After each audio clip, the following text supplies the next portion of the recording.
Hey Internet, it's RJ. Welcome back. Thanks for tuning into the show today. Now, in today's episode, we're taking a look at my credit profile, specific through Chase credit journey, because, here on the show, I'm known to say shooter's going to shoot, which means I'm not scared or shy around a credit pull or credit increase, especially if it's got a new bank account with some money or a credit card with a bonus tied to it. But the real question, what does that do to my credit profile? How bad a shape am I in? Should this be concerning? Of course, what should you take away from all this? So, of course, that sounds interesting to you, then go ahead, press the subscribe button, and let's get to work. Now, again, in case you're new here, I'm generally on a pursuit to get a bunch of 5% cards so I can 5% back everything. In addition to that, my goal is to take $5,000 in credit card offers every year, credit card total cash back. It can be intro offers. That's a large way to hit that, of course, cash back, as well as $10,000 from bank promotions as well. I separate the two to make it harder. And to do this, you have to be pretty aggressive and keep shooting, as I'm going to say. That's why I tend to say I'll take a hard pull, like people eat Skittles, just by the handful, whatever. I don't even like Skittles, but I did used to sell them in high school, believe it or not. So there's a fun fact for you. But anyways, that you can see that's going to add up. So much so that my credit card record for the year through about mid-July, probably maybe later August by the time you're watching this, is about 10, 8, and 1, I believe. I'll put all the approvals and denials on screen. We do cover them in the What's in Your Wallet videos once a quarter.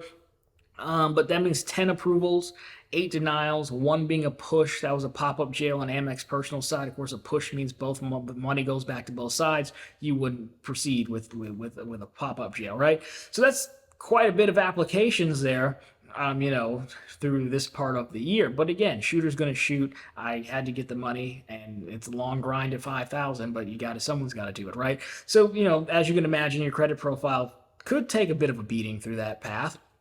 So, we'll jump over to Chase credit journey in a second here. But the main thing, they use Vantage. I think FICO's the one that lenders actually use on approvals and stuff, at least in my world, which was mortgage lending for quite some time. So you bring in the FICO wheel, you're looking at new credit mix, which is 10%. So it's not really weighted that much. It's important, but, it's not too bad. So the two things that are going to get impacted are credit mix, that's like new credit, and then average age of credit is going to go down because you continue to add these new accounts to it and pull the average age down.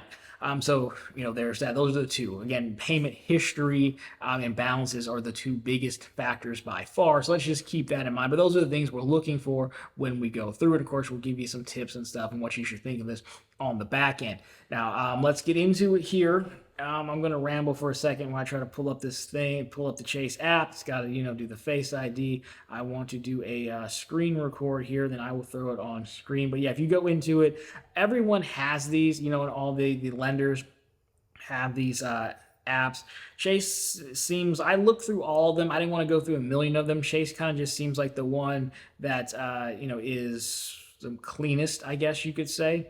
To read, which is helpful. So, all right, we're in here. Let's do it. Screen recording up. So, again, Chase credit journey. Again, it's powered by Vantage. Vantage is fine.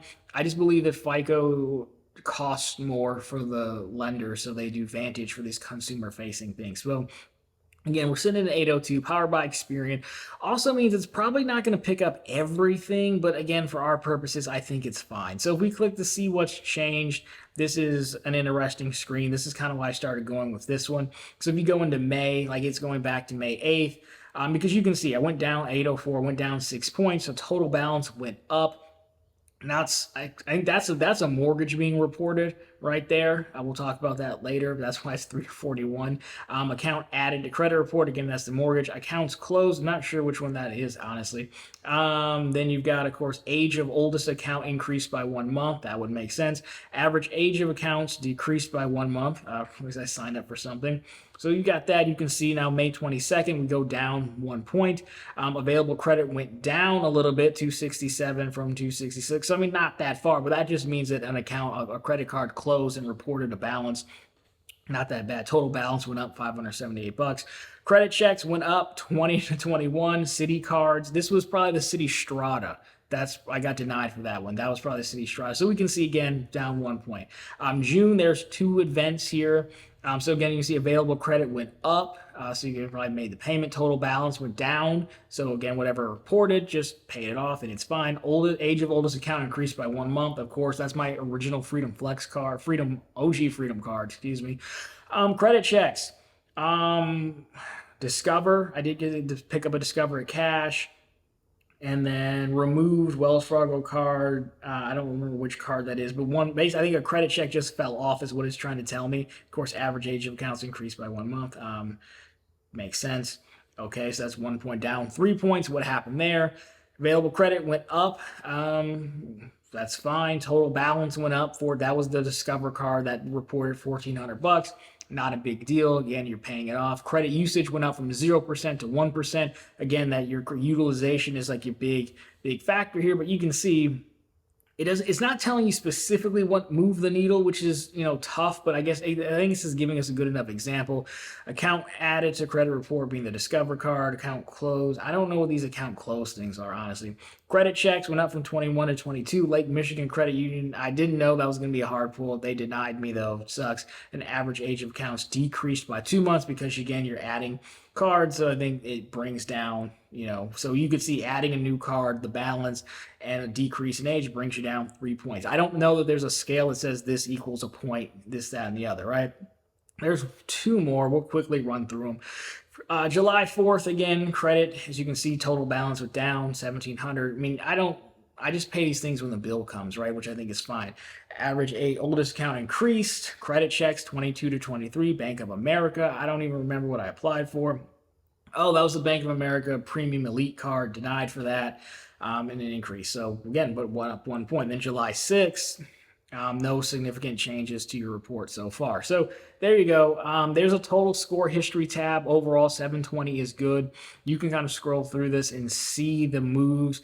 Again, without a drill down, I couldn't tell you why like April 24th of 2024 is up 50 points. But you can see there are definite fluctuations. It would be nice if you could tie these to a certain event. I couldn't really find anything that lets you tie them to a certain event, but you can see, we've never really been in bad shape, and I've got, a ton of cards. So I think that kind of illustrates the points of like what's going on. Again, we've got the 80 there, 37 unread alerts. If you go down here, you can kind of see, credit checks 23, oldest account 28 years. That's my mom's Best Buy account that I'm on. Average available credit $275,000. That's just personal cards and rotating lines of credit. So again, I think we get the point there. So let me kill that. So we'll save the recording and we'll be good. Okay. So there we go. So a few things here. So first of all, I did get a mortgage purchase loan in February.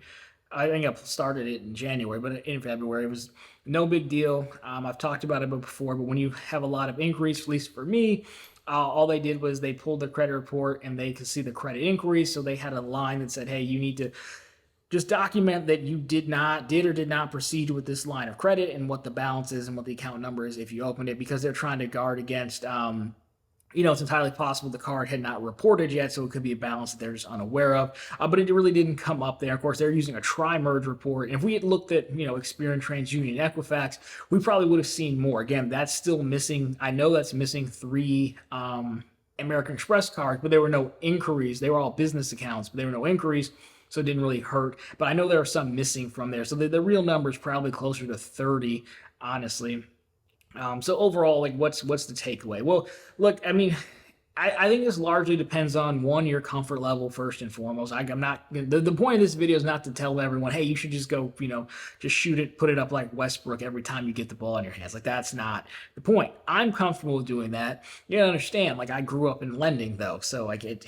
If you didn't, I understand why you're not as comfortable with it. And that's fine. It's just a personal choice. A lot of this also comes down to your standing, your credit profile. Like, again, I'm like 33 now, man. My oldest card is from 2013. And I had a card or two before that I just ended up let it close. If you were, my buddy who my channel did member Discord who's like 19, no, I would never tell him to do this. I was talking to a guy on Instagram the other day answering questions about his first credit card. My point to him was go open a Chase checking account with this promotional offer, which you can find at profitablecontent.com if you want, and ask him about the Freedom Rise. I was like, then don't open anything else for a year. It's like where you're at in your credit profile also matters. Like I've got a little bit of time on people. It doesn't necessarily have to do with age. It has to do with like how many accounts you have. And again, you can see the score going down a little bit when cards report, and then going back up when you pay them off. But again, $275,000 in available credit, I'm over how many cards, again, not counting business cards, your utilization number is able to withstand more. You've got more accounts. The average age is still decent. You've got payment history is probably the one that really helps, because you've got that many years of making so many payments, plus every single card you're making a payment on and on and on. I think you get the point there. So the overall point was to show you that, like, I apply for a ton of cards. I'm still in pretty good shape. I was able to get a mortgage. I think I had a car loan at one point, it's since paid off. I've got 3 mortgages, done 4. One was a refinance. I still own 3 of them. So, no real issues. When I got the car loan, there was no real issues.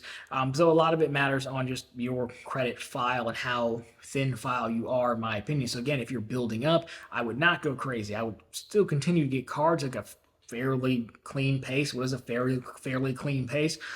One every 3-4 months maybe to start out, especially if you're younger, you're not gonna be able to keep up with the spend. Like, I know part of these is just you get tax bill one day for $4,800, and the next day in the mail, the next one comes for $4,200. So like, that's 2 cards you can apply for right there. So, it does help the scale with age, as unfortunately your expenses seem to go up, not counting like tuition and things like that. So I don't even think there's a point to ramble on here. My last takeaways, I would say, is like, look, it hasn't really precluded me for doing anything I wanted to do. It hasn't been an issue, anything like that, because of putting the time to build the credit profile accordingly, by making those payments, by having those core cards, foundation cards that are going to stay in place.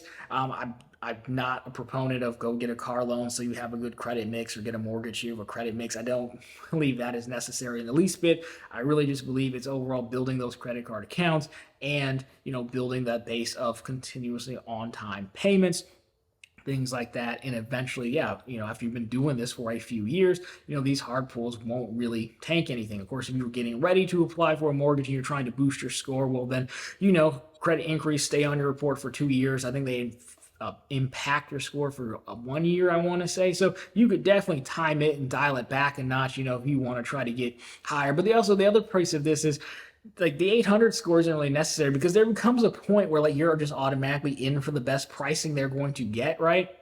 And I think it's right around 750, 760. Don't quote me on it. I don't know for sure. There's still other factors in it. But the point is, like, once you get into that territory, like, you're good. There's not, like, different, that much better pricing. Then you're getting into, like, okay, well, how much money are you putting down and things like that. So, I think, again, you'll be fine. But again, I'll close with this. Just do what you're comfortable with. For me, the amount of money on the table easily from the taking from these banks is worth these up and down hits from the bank, right? And again, if they want an explanation, it's easily enough. They'll have you write a letter and explain it. Whatever, not a big deal. Most things we can get around. So I'm going to continue to shoot. I'm getting declined for a lot of stuff, so I guess I actually might have to go sit the bench, but I'm not going to let that deter me. I'm going to keep going until I get my $5,000 number, and the year after that, and the year after that, until this game runs out. So anyways, guys, I hope that has been helpful. Let me know down below what your vitals are, how much you shoot, and what you thought of mine. Is it better? Is it worse than you thought? Love to get your thoughts on all of it. Anyways, guys, that's going to do it for this one. As always, if you liked it, drop me a thumbs up down below. If you found it particularly interesting, consider subscribing to the channel. So we're posting content just like this every single week. And of course, we're right back here every single Sunday with all the news you can use in the week that was in credit and finance. And if you want to get started taking some shots on your own, well, there's ProfitableContent.com, the channel's blog. It's always linked down below for you, and on the channel homepage. We have news stories if you prefer to chill and read. We have bank promotions. They have hard pulls on occasion, but usually avoidable. And of course, we have credit card offers for you guys out there who want to go all in. Anyways, guys, that's going to do it for this one. As always, thank you so much for watching. We'll talk to you very soon in the next one.